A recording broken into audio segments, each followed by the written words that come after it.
You do? Uh-huh. But I didn't write about that one. She didn't. They won't let him out of jail in Vegas. They are holding him for dear life. Really? He wanted a new trial and everything. He wanted a new trial. He liked an actor. He always wants to be in front of the camera. What's a retake? Doesn't matter, you Yeah, know. He's probably got all kinds of privileges in there, don't you think? Well, now he's becoming a minister. Everybody gets religion in jail. Minister. Oh, Yeah. that is Did you get religion in jail? Never. So Nope. are you religious? Anyway, Elaine, Or he wasn't He in will jail. not talk.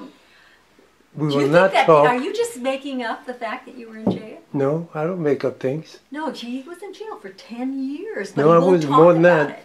For what? More Elaine, than that? well, you know, the camera's running. He lets. And so, This is. Please pronounce your name. Elaine Ballas. and you go into the But name known as Camp Elaine. Campy Lane. Yeah. How did you come by Campy Lane? That's interesting. Okay, well, it's kind of a double-edged sword because I was also an athlete, and so they always say in so-and-so's camp or so-and-so's camp or whatever. Oh. But I always took it as being kind of like over-the-top camp Like being because campy. in skating and stuff, doing shows. So You were an ice skater? yes, I was a professional ice skater at age 8. Oh my And I'm 12 goodness. now, so, you know. You decided never to grow up. Well, yeah, you know, you can grow old, but you're not going to grow up or whatever, you know. So, Well, you don't get to grow old either. oh, well, some people Yeah, don't, I but guess sometimes you get an ache. And of course, you always get aches and pains. I mean, if you're a dancer, you're a skater, you always had an injury. So it doesn't matter, it's you know, always, it's it like goes on. It's always like forever. that. It's forever. The only thing that you can't do for whatever reason, and I don't know why, because I think psychologically we think, okay, we can't do that anymore at this age. So then you stop doing it. And then, of Like course, when you horseback go riding back, or something like that. yeah, if and you then when have- you go yeah. back, you can't do it. Because there's a skater, Richard Dwyer, that I think everybody knows, and he's in his 70s now, and he never stopped skating, so he can still do everything. I'm happy. Now, what's his name? Richard Dwyer. He was in the Ice Follies, and then He was famous. Right. A famous ice He skater. actually, I think he went into Ice Follies when he was like 14 or 16 or something. So he kind of grew up in the show in the day when they had that. And so anyway, he skates every day, so he's never lost it. So and if you keep things... What about you? How often doing do you get back things. skating? Oh no, because see, I'm already at a place where it's been too long since I've skated, so the mind knows what the body can't do, and just lacing up my skates, it's like after an hour, my feet still haven't adapted to the skate. So it's like, you know what, forget it. And you've been there, and you've been there. Been and there, you've done that. it. Yeah, I was in the Guinness Sports Record book. You for- worked what? For most revolutions per second in a spin. That's So- going like this. Yeah. Around, around, around, around. How many times did you go Well, around? it was timed at an average of 2.6 per second. But I actually probably could have, I think I've done 3 per second really fast. So, Wow. And for how long? I mean, I how think long did you spin? Was like... let's see, it was revolutions per second. So, I mean, you probably don't. You didn't do it for a long No, time. you You, don't- did it yeah. fast. Well, were the you don't fastest want one. to. You don't want to do it for. I mean, you're not going to spin for a long, long time. It's like you spin nowadays. Well, which is a whole other subject. But in skating, they say, okay, you have to hold this position for 8 revolutions or something like that, or 10 or 12. And Sonia Henney was actually a very good spinner. I think she did. I don't know. Now I can't remember. Speaking But of she was spinning, is that what got you into show business? Spinning, yeah. I just spun around. Well, actually, yeah, it was ice skating that got me in. I started off just as a skater, and then somebody saw me and wanted to know if I wanted to do commercials. And the rest, as they say, is history. Where was this at? In Hollywood. In Hollywood, oh. Yeah. Is that where you were born? Were you born Well, in I was born in LA at Queen of Angels Hospital, which no longer exists. Went to Hollywood Professional School, which no longer you were a exists. child actress, really. Yes. And then I went to USC, and for a while their football didn't exist. they were on probation so long they couldn't go to a bowl game. And then they lost scholarships. But I think we're back on the road again. I think they're back. Aren't they back on suspension? Yeah, they're off suspension. Oh. But what happened was they had so many scholarships taken away, which is a whole nother story. I really think that they're very prejudiced against the West Coast, because had what happened at USC that happened at Penn State, they would have shut down the whole university. Mm-hmm. And now they're reneging on a lot of the sanctions on Penn State. So they're giving them back their scholarships, and they're giving them back a lot of the things. But that's sort of a tough thing too, because the players who went out and had nothing to do with any of that should not be penalized, yet the school should be penalized. I mean, some way, and the football program is probably the largest moneymaker for the school. So they don't want to take away too much. It's just a tough situation, however you look at it. You like football. Love football. My life's dream was to have been a running back. And I think, well, the thing about football that I really love is that it's not the same. And it's kind of like life, because sometimes you're going to run, sometimes you're going to pass, sometimes you're intercepted, sometimes you fumble, sometimes you kick. So it really does remind me of life. Really? It's a good analogy, yes. Yeah. I'd like to get into it, because I cannot get into football. My kid played football when he was a little Oh, kid what and everything position? else. Oh, golly, I don't know. He sat on the bench mostly because I put him in school a year early, and so everybody was older than he was, you know. And, you know, I got notes from his coach saying he's a real trooper, because he would everybody would be running 3 miles or something, and he might come in, he was coming in last, like 10 minutes last, but he did it, you know. Good. He was that kind of, you know, I thought, well, in football he could be with the guys, he'd have guy friends, and then if he was in drama class he could meet a lot of girls, you know. I don't know, I was a goofy mom. But I bet you were a good mom. I don't know. He turned out really good, but I wasn't a good mom. He did it himself. Somebody else did it. All the people around me and people that he admired and looked up to, they all put their input in, and he just turned out whoever he was. But don't you think that's the way? It wasn't me. But don't you think that is part of it, in that you exposed him to the right people, and that I don't know. You know. Well. No, yeah, I guess I did. Yeah, I guess I did. You exposed him to the right people, you know, and he had a good upbringing, and you let him make choices. I think that's great. Be having a fair on the set with 3 different guys, and of course when Chance would come visit me, you know, everything cooled off. And he had all these wonderful uncles that were vying for my attention, and you know, so Chance had it made. You know, he did get a lot of, you know, nice attention from people. And you only have the one child? Yeah, I just have the one. I don't know. And what does he do now? He was in show business for a little while, and he walked away from it, and he graduated high school with $50,000 in the bank. And he was a really good actor. He had a great instrument. I mean, a tear would come down and flop out of his eye. You know, it was like, I saw, I can't remember the name of the movie, but one actor he was really crying, and he didn't want anybody to see him. And he turned his head this way, and a tear flopped out. And it was incredible. You know, it's like some people have wonderful instruments, you know. My nose used to run a lot, you know, first. Before I'd get the tears, my nose would run, you know. But he's a great kid. He coaches surfers. He loves the ocean. He's part fish. I talked to him on the phone this morning. When's his birthday? He's a Leo. Wow. He's what's his birthday? August 11th. Oh. And you're into comedy mostly, but did you do serious acting, or did you study? I just always felt, I've studied a lot, you know. Where did you study? Basically in California. At different schools, different teachers. Yes. And I used to sneak on set. sets in the day when you could. And if I were working on one, then I'd sneak on other sets and just watch. And you can learn so much by watching. And you also learn what not to do and how to behave. And I was really blessed in some ways because I used to sneak on the set of like Bill Cosby or Mary Tyler Moore. She was like my idol, you know, a kid growing up. Everybody wants to be Mary. Everybody loved Mary Tyler Moore. And so, she's nice too, because I was doing a pilot, and she came over to visit the set, and she was like really nice to me. You know, it's like a lot of women. Wouldn't be, you know? No, but she was really a nice. She was a nice woman, and she saw that I did kind of sneak on the set and stuff, and she goes, "Well, what do you want to do?" And I said, "Be you." Oh. I want to act. You know, I want to be you. And so she says, "Well, if you want, you can come over, you know, as often as you want, and you can just, you know, observe."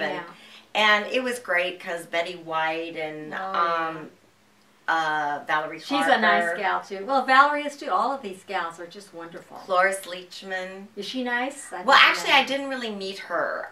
She was kind of at a distance, but she was in one of my favorite movies, Young Frankenstein. Yes. So that was great. And Mel Brooks is like my dearest friend, and in that I just so appreciate everything that he does, and I've known him for such a long time. Has he put you in stuff? Yeah, I've done 4 of his movies. And I love it when you got a friend that will help you. You know, it's like it's awful when you have a friend, they're doing something and you never get up for anything. Well, he Mel Brooks, who your friends are. I was surprised to find out he was a boxer in his youth. Wow, I didn't know that that's either. the one thing I never knew about Ask him. him, yeah, because he said he was a boxer in his youth. I read that. Because, well, he was married, you know, to Anne Bancroft, who was Italian, and a member of Actors Studio. Did you know Anne? Yes, I had met her, you know, a lot, and we never really worked the same days or anything. She was in Young Frankenstein as well, but she didn't work the same days I did. But she was actually, and then when I would see them out, she was actually the funny one. And Mel's more serious, but he's just naturally Isn't that funny. interesting? They probably got married because he made her. I was thinking that he made her laugh, you know, but it's the other way around. Well, I'm sure, you know, he does. He just automatically, you know, I mean, he's also very serious, very bright. Whenever I have a medical question, it's like, call Mel, you know, because he's so bright. He just knows everything. He knows about health. Everything. Things. Actually, I think maybe one of his brothers was a doctor, but I'm not sure, 100% sure. But I think he was going to go to med school. But he he was a drummer, so he has that musical connection. And my favorite line is, I called him after the Emmys this year because he went to the HBO after party, and I said, "So, how was the party?" And he goes, "Well, it was interesting." And he tells me about the people who came. He goes, "Well, remember this one?" He goes, "Oh, and Mick Jagger was there, and he came over to kibitz." And I went, "Oh my God!" I mean, Mick Jagger's definitely on the bucket list of somebody I want to meet, you know. And he said that Mick said to him, he goes, "You know, we're getting old," and Mel says, "I am old. You're getting." Oh, you're kidding. But I mean, that's when you know you're a star, when Mick Jagger comes to hang with you to get a laugh. Mel Brooks is one of the geniuses of this business. Oh, he is, and he's so bright. I mean, and very quick. And Carl Reiner's a sweetheart. And one time I went to a book signing that they were at, and for the 2,000-Year-Old Man. Yeah. And it was so funny because Carl was like really quick. And as quick as Carl was, Mel was like 5 times quicker. It was like, how does a brain work that fast? You know, but he was just amazing. Especially at that age, too. I mean, they're not kids anymore. Well, they're very young. Let's see. Mel's 87, I think, and 87. Carl's, I think, 90 or 91, something like that. Carl's older than Mel? Yeah. He's in his 90s? I think he's 90 or 91. Or maybe that's what Mel said, but if not, it's close. And how did you meet on the set of Young Frankenstein? Oh, no. Actually, Mel was kind of a fan of my skating. Really? Yeah, and so when did he see you skate? Well, I didn't even know that he did, but I ran into him one time at Fox, and we were talking, and he goes, "You really are a skater," because I was saying all this stuff. I go, "Well, why would I lie about it?" And he goes, "Honey, in this business, everybody lies about everything." And so I went, "Oh." But he said that he had seen me skate, so he may have it, because I was doing it professionally from the time I was 8, and we did a lot of shows at the Beverly Hilton when they used to have that rink, that the platform that came up, and they had all kinds of shows, and Milton Berle was at one of the shows when I was a little girl, and Uncle Milty, and I had a dog, and I said, "Oh, could you remember those autographed dogs?" Oh yeah, I do. I do remember. So I had that, things. and so it was. Oh my gosh, I just remembered those things. And so anyway, they were long, right? Right. The long dashins. Right. And oh, I think I had one of those. And so I had him sign it and everything. So a lot of people had seen me skate at different shows that I never knew about. And it was like, when you were a little girl, they all are so kind and nice to kids, aren't they? Well, there was one that wasn't, and she won't remain named. Why? Who was it? Let's get her. Oh, well, I'm not even sure she's still alive, but... Well, she's dead. Who cares? Who is it? I have a couple. Nina Foch was mean to me. Was she really? Oh, she was just nasty and mean, and upstaged me, and tried to get me to forget my lines and everything. Oh, now that's just horrible. No, that's she was just horrible. No, Janet Blair. Do you remember her? Janet Blair. Yeah, I do remember. Do you remember her? Blair. Yes. You're a, Our mystery writer is sitting watching all of this. Did she kill anybody? No. Was she around? And she certainly didn't kill anybody with kindness. She didn't kill anybody with kindness, that was for sure. But I got a better ovation than she did, and she was like really upset, and so she. What did you work with her on? At a show at the Beverly Hilton. And she did that. What did she do? She just like... She was supposed to do another number. I'm gonna watch that man right out of my... And she didn't like the ovation she got, so she wouldn't do it.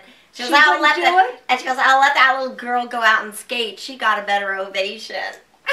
Well, actually, she was doing you a favor. Well, they didn't let me go out and skate. Oh, well, that's not good. That's not good. good. They were kind of like all, and I didn't know any better. It's so, like, oh, But that kind of happens, I think, everywhere. I remember doing. Yeah, but it hurts your feelings. Well, afterwards, when you think somebody doesn't like you, especially or they're not when you're happy a kid. for you. Yeah. Oh, yeah. Then the kid in you always gets hurt. Well, I think we always remain a child, and that's why in acting we're so vulnerable. I mean, in spite of it all, I think I call it Sally Field syndrome. You like me, you really like me. Oh, Sally Field syndrome. I think we all that suffer poor from girl, it. That and poor she's such girl. a wonderful actress. I know, but she shouldn't. They They've never raked her over the coals on that one. You like me, you and really like me, never and it was stopped. You know? I know. There's always. You're even doing it. John does it too. Sally Fields. Oh. But I love her acting. I think she's wonderful. I was so rooting for her. Well, she's that flying nun thing. She was a little girl in that. She was like a child Gidget before that. Goodness, she was like, she came a long way. We went through all kinds of stuff, I feel sorry. I feel so sorry. Well, I don't know. Who cares? She really wanted to be liked, and she was like really thankful that everybody loved her so much. I guess, But that's what we all do, and I mean, I think it's for probably because we've got Sally Fields is in all of us. That's every one of us. Every single one of us. I tell everybody I suffer from Sally Field syndrome. Sally Fields syndrome. Oh, that's kind of dear and sweet. It is. I would love to meet her. I think she would be fun. I always wanted to meet Elizabeth Taylor, but unfortunately I never did. We had a gal here yesterday who does an imitation professionally of Elizabeth Taylor. She's an Elizabeth Taylor impersonator. Yeah, Alex Carey. And she called me last night. She was like worried. I was wearing a really low cut outfit, and she was too. And I don't know. I was making fun. I was making fun of things that I probably shouldn't have been making fun of, and I kind of offended her, I thought. And then she called me to say I really wasn't offended, and I didn't really hurt your feelings. Do you know that last night, I think because I put on Facebook that I was doing the show. Yeah. Francine York put a picture of the two of you on, and it was such a cute picture. Oh, she's a sweetheart, isn't she? She is a sweetheart, and she looks like a doll. She does. She does. She looks like a doll. She's so pretty. And she's sweet, and she's funny. She is really funny. And I remember when I first started doing autograph shows, and Francine was a pro at it. And so she goes, honey, first of all, you're wearing the wrong outfit, you know? And she said, and then this is what you have to do. Luna told me that. So Francine kind of took you under her. And so she was telling me, and then she goes, now here, let me rearrange your pictures and everything. And so then I always get accused of, this is one of the reasons I wore this, but I'm always getting accused of, goodness, how you're always showing your cleavage. And so I brought a sweater just in case I might change later, you know. Yeah, that's good. We'll both change. We'll both change and we'll have them all hanging out. Yeah. And so anyway, she said, oh, you know, you've got to do this. And she was just great. And I was on the autograph circuit for a while. And then it kind of changed. The shows changed hands. And different people were doing it. Yeah. But I heard it like changed. Right, and then there was one that we did up in, oh gosh, it's not Sacramento, but near there, and there were only about 10 of us, and it was at a strawberry festival, and it was great. I mean, we had a great, Bob Clark, do you remember Bob Clark? He was married to one of the King sisters. Oh, I know you. Yeah. He, was doing the show, and he invited us up, and dear Marilyn King, I loved her, and she just recently passed, which was shocking and sad, because she was great. Talk about fun. She was just a hoot. And then there were like other people up there, and we just had the best time. And then I kind of got out of the autograph circuit because it changed hands, and some people stopped doing it and stuff like that. But one of the most fun ones I did, Jonathan Winters and Shelley Berman, and all these people were there, and I didn't really care. I never really made much money at these things. You get to see everybody. I was never at my table. So I was busy like socializing. I thought it was a party, you know. Seeing your friends. So it was great. And I mean, Jonathan. Or there'd be somebody, a porno star sitting next to you or something, and they'd come up and tell you every line that you ever did in every film, and then they'd go by. Of course. They'd go by the pictures from the porno queen or the centerfold gal sitting right next to you. Exactly. And so it was so funny. So the one show where they had all these great, you know, comics or comedic actors, and so Shelley Berman was probably one of the funnier ones there, and I went up to all of them as a joke and said, well, how about if we barter pictures? Oh, yeah. And I mean, they had no idea who I was, but I think they were just flattered that I hung out with them. So you gave them a picture, and so then I gave you. Right, and so they autographed pictures to me. And Shelley, I do that. Yeah. I just say I want to get a picture of you, and I'm going to give you a picture of me. And I say I'll give you one with Steve McQueen in it or Clint Eastwood, so they'll have somebody that they'll think that's more important than me, you know. But I do that because I think it's kind of fun. I just have them plastered all over my bathroom wall, you know. Well, Shelley Berman's was the funniest because he wrote on it. What did he say? He wrote on it, "You were great last night." So his was fun, and Jonathan Winters, and there were a bunch of other people there that time. That must show. So needless to say, I think I made about $1, you know, because I was never there. They'd go, where is she? Where is she? Where is she? They'd be standing in line for you, and you'd be over with who knows, you know. Mel Brooks or but I had great times because I think I'm just as much a fan as anybody else. No, I think we all are. And yeah, Mel Brooks was. He knew your ice skating. You know, and so it was just great, you know, and it's fun, and I don't know, I've modeled, I've skated, and acted, and I have to say, everyone always puts down show business, you know, or acting, but I got to tell you, I think it is the kindest profession. I mean, you kind of go under a different assumption when you're doing acting, and in skating, and this is the only thing that I haven't been able to transition, in skating, if you do a good job, I mean, you know if you do a good job, but it's different. You skated a great performance, and you're either going to get the best ovation or you're going to win or something. Although I never competed, but I taught. And I used to tell my kids after a while, I said, look, it has nothing to do with how you performed that day. I said, you just hope that you did the best performance and you won, as opposed to doing the best performance. No, because I don't really believe in that. I do tell them when they go out, when they were going out to skate, I'd say, have fun out on the ice, because if you're having fun, everyone's having fun. If you're nervous, everyone will be nervous. And the other thing I told them is, don't beat yourself up, because there are plenty of people out there that'll do it for you. You know, you don't have to be the one doing it. But other than that, it's like, this is kind of how I feel about acting too, and that's why skating was such a great transition into acting, although at first they were simultaneous. But it was, in skating, you were trained, and actually Mel Brooks said it, he goes, you can either do the trick or you can't. And it's true. I mean, you either can do it or you can't. I mean, I could lie and say, oh yeah, I could do a double axel or something like that, and it's like, okay, we'll do it.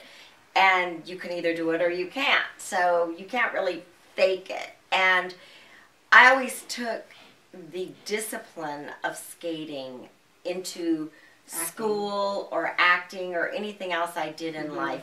And I always really wanted to be the best. And I wanted to do my best. I didn't want to just do a job and everyone goes, oh, you're so good. And you know that it wasn't your best, or that you don't feel good at it or something like that. And I think that discipline alone from skating has been a great asset for life. I did that from ballet, but I think skating is like ballet on blades and much more difficult. I mean, golly, it's amazing. It is, but it's also the same thing. I mean, it's, you could get killed getting cut. Yeah, nobody ever got killed with a toe shoe. But you could get killed out there getting a blade in your head. Maybe we have a whole new movie. Let's see. The toe shoe. How did she die? There you go. How did she die from my toe shoe hit, you know? You know, I bet that for ballet dancers on point and stuff, how you could get back at them if you really wanted to be mean is put dressing on their lettuce. What? What? Because they can't eat. They don't eat. They're so waif-like, you know. Yeah. It's like put you know. Yeah, put something. Thousand Island dressing on their lettuce. I don't get them. To make them fat. Was it really important to be that thin? Well, in skating in those days, no. I mean, no. Now they're all pretty thin, but back in the day, no. In the shows, they wanted them really thin, but. Well, if you had those lifts and everything. Well, if you're doing pairs, or adagio, you want a tiny you gotta like, you know, but you know what was amazing was last night. And you're small too, so that's nice. Well, skaters usually are. They are getting bigger though. I mean, when I was a kid skating and growing up, there weren't really too many tall skaters. They were all kind of about the same body type and whatnot. Yeah, everybody's getting taller and bigger and longer legs. It's amazing, isn't it? It's like we're evolving, right? And we can see it because we're... Right. I mean, I can see it. I'm older than you are. But they are like evolve. I'm going to have a birthday December 24th. I'm going to be 73! Wow! A friend of mine's birthday is December 24th, too. Oh, yeah? And she's having a party. So can I go to your party, too? I'm not having a party. I don't Well, now that we all know there has to be a party. Well, we're going to end with that and have you ladies come back and show your chest.